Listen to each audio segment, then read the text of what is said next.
Ladies and gentlemen, good evening to everyone. Good morning, good evening, good afternoon, depending on wherever you are in the world. But for us in the southern hemisphere, it is evening. Welcome to the Annals of Biblical History. I will say my name, but it is not important. Today, I just want us to read the book of Adam and Eve, which is not included in the Bible. It is non-canonical for some reasons of authenticity. Okay, but I just want us to look at it anyways.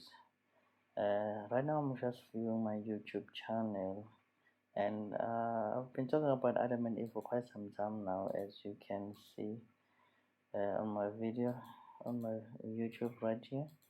So I just want us to look at the. Sorry about that. Just want us to look at this right here, Genesis chapter number 3, where exactly it ended in the Bible. Genesis chapter 3, verse 23. I'll just be short. I don't want to make this video longer. Okay, I'm just gonna start from verse 23, which goes like, Therefore the Lord God sent him forth from the garden of Eden to till the ground from whence he was taken. That is Adam being driven out because he ate that fruit.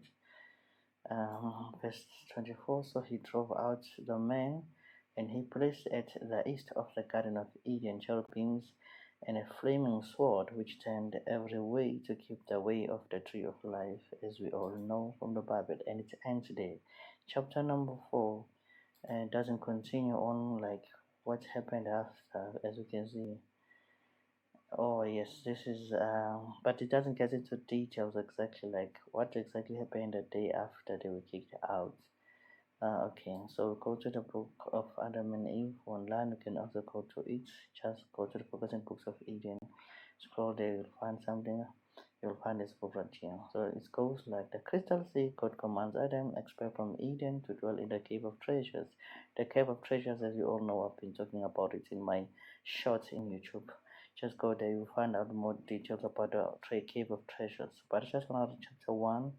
I'll be fast, guys. I don't wanna make this video long. If you want to read slowly, you can just go online and read it for yourselves. It's a bit lengthy, that book.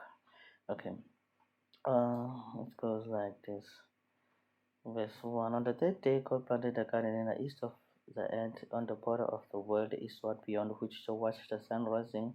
One finds nothing but water that encompasses the whole world and reaches unto the borders of heaven. These details we didn't know in the Bible. That the Garden of Eden was in the east.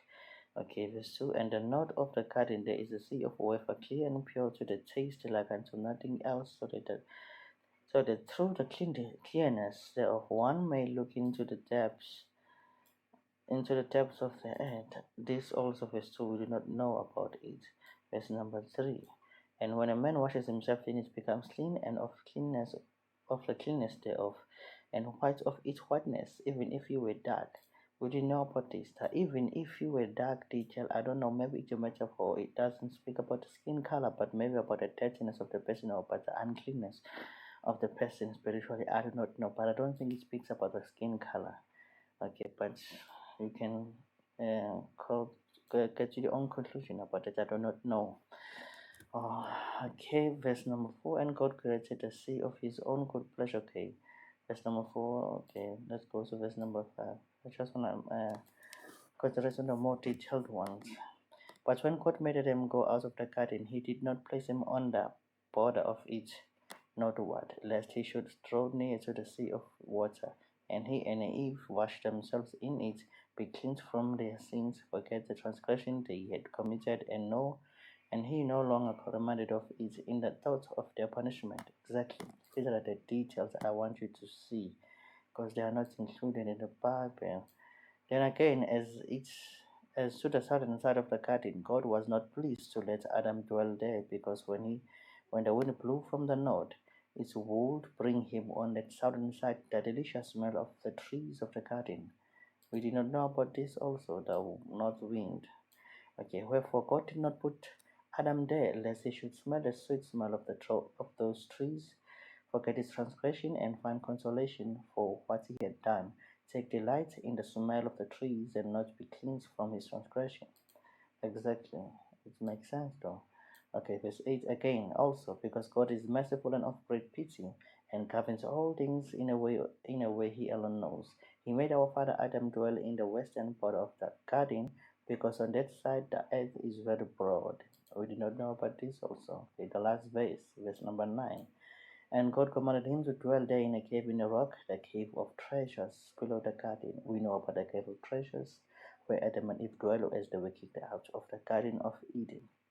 So, guys, it's gonna be short. I just wanted you to see these small details that are not included in the Bible and come to your own conclusions. But on my own, I wish this book was included in the Bible. There are more details that make sense and answer some questions that we have in the Bible. Because there are a lot of questions when you read that you do not get, and people ask you, the unbelievers, and could not answer. But so I think you get my point. Okay, thank you. Uh, be blessed.